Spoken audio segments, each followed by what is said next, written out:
যে দল করেছি সেই দলের কাছ থেকে ন্যূনতম সহানুভূতি পাচ্ছি না।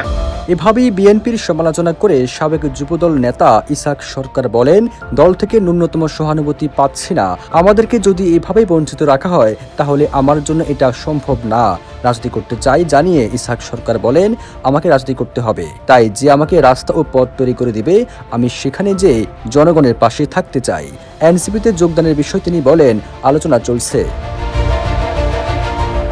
দলের ভেতরে অবহেলা ও দখলদারিত্বের অভিযোগ তুলে ইসাক সরকার বলেন, আমার অফিস দখল করে নিয়েছে, আমি তো কোথাও বিচার পাইনি।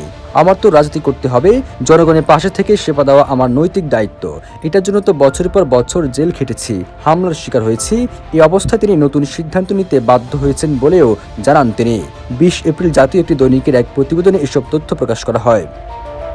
বাংলাদেশের প্রথম 5D AI ইনভার্টার যুক্ত সর্বোচ্চ বিদ্যুৎ সাশ্রয়ী যমুনা এয়ার কন্ডিশন।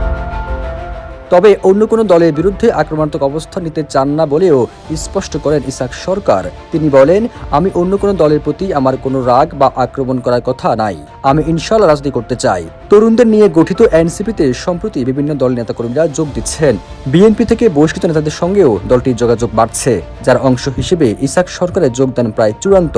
একই সঙ্গে তাকে ঢাকা মহানগর দক্ষিণ সভাপতির দায়িত্বে আনার বিষয়েও দলের ভেতরে আলোচনা চলছে।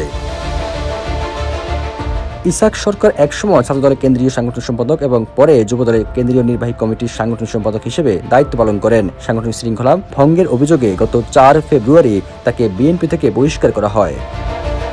সবুজ আলম, নিউজ ডেস্ক, ইত্তেফাক।